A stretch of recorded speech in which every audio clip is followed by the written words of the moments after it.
मित्रों, मनुष्य के जीवन में कर्म बड़ा होता है या भाग्य, यानी व्यक्ति को हमेशा अपने कर्मों पे निर्भर रहना चाहिए या अपने भाग्य पर। ये एक ऐसा सवाल है जो सदियों से बहस का विषय बना है।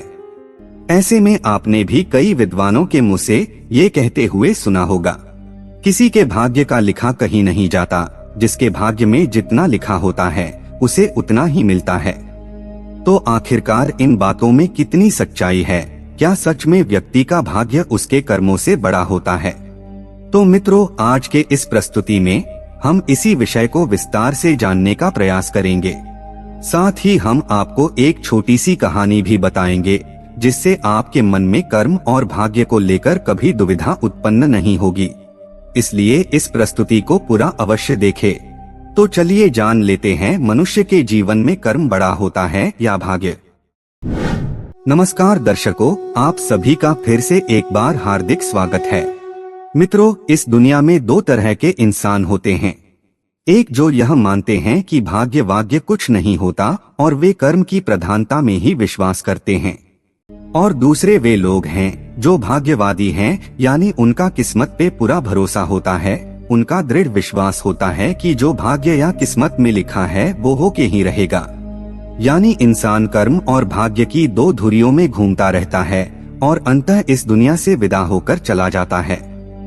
भाग्य के इसी चक्र में आज का युवा भी फंसा है।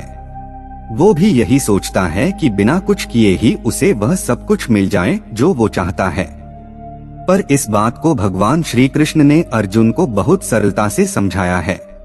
जब महाभारत युद्ध में अर्जुन ने अपने स्वजनों को युद्ध के लिए अपने सामने खड़ा पाया तो उसका शरीर निस्तेज हो गया।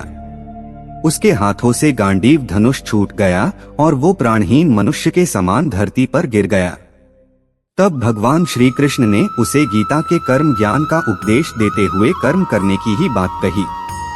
तब भगवान श्री कृष्ण अर्जुन से कहते हैं, है अर्जुन, राज्य तुम्हारे भाग्य में है या नहीं ये तो बात की बात है, परंतु युद्ध तो तुम्हें पहले लड़ना ही होगा, कर्म तो तुम्हें करना ही होगा।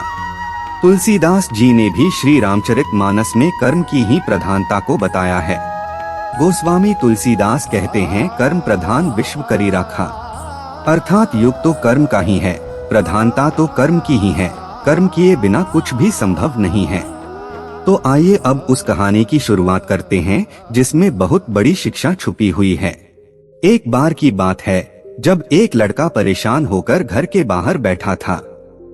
वो मन ही मन सोच रहा था, मेरे पिता ने जो भी संपत्ति मेरे लिए छोड़ी थी वो अब खत्म हो गई है, अब मैं क्या करूं? उसी समय उसके पिता के एक मित्र वहां से गुजरे और वो उसे समझाने लगे, बेटा भाग्य में जो लिखा है वही होगा। उसी रात को उसे स्वप्न भी आया कि तुम्हारा भाग्य पहाड़ की चोटी पर तुम्हारा इंतजार कर रहा है।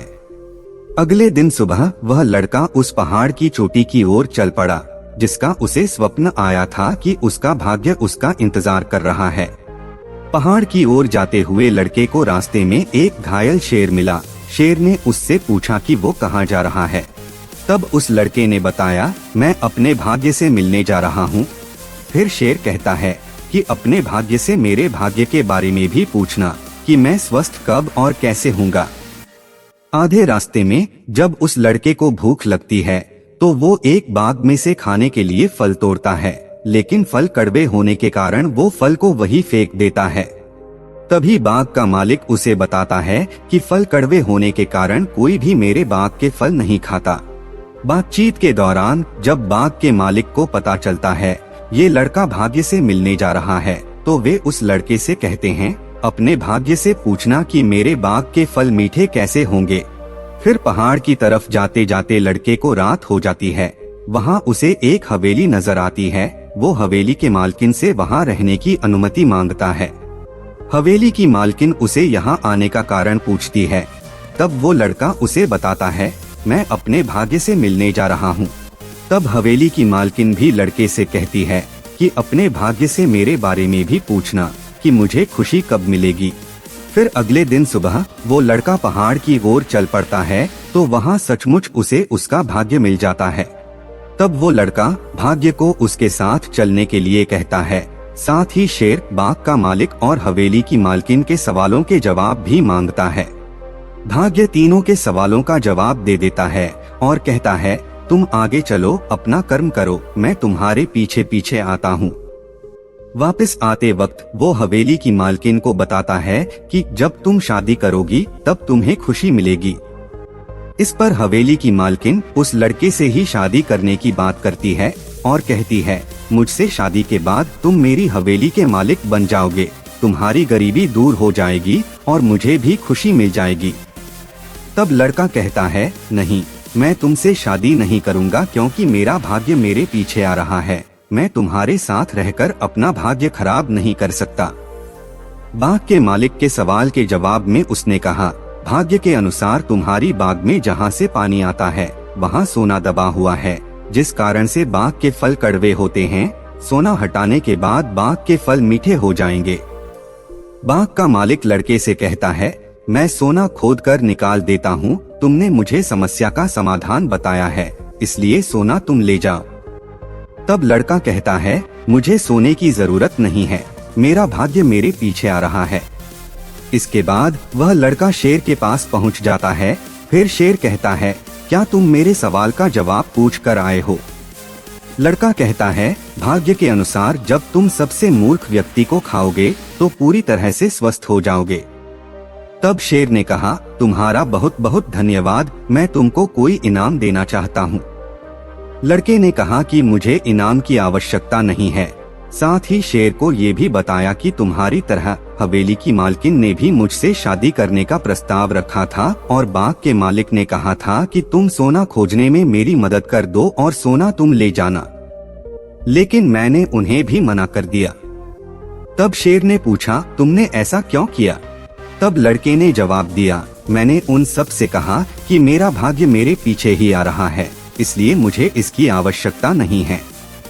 लड़के का जवाब सुनकर शेर ने आप देखा ना ताप और उसी क्षण लड़के को खा गया।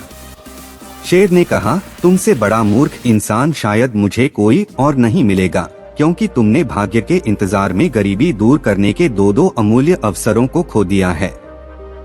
अगर तुम दोनों जगह अपना कर्म करते तो तुम्हारा भाग्य तुम्हारे पीछे नहीं बल्कि तुम्हारे साथ चल रहा होता। तो प्रिय दर्शकों, इस कहानी से हमें यह शिक्षा मिलती है कि हमें कभी भी केवल भाग्य पर ही निर्भर नहीं बैठना चाहिए, बल्कि हमें अपने कर्मों का महत्व समझना चाहिए, क्योंकि भाग्य भी उन्हीं के साथ चलता है जो कर्मशील होते हैं। तो मित्रों, ये थी आज की छोटी सी प्रस्तुति जो कर्म और भाग्य पर आधारित थी। हम आशा करते हैं कि हमारी ये प्रस्तुति आपको अच्छी लगी होगी। अगर अच्छी लगे तो वीडियो को लाइक करें, साथ ही चैनल को सब्सक्राइब करके कमेंट बॉक्स में जय श्री कृष्ण लिखना ना भूले। तो आज के लिए बस इतना ही। इस वीडियो को पूरा देखने के लिए मैं आप सभी का धन्यवाद करता हूँ।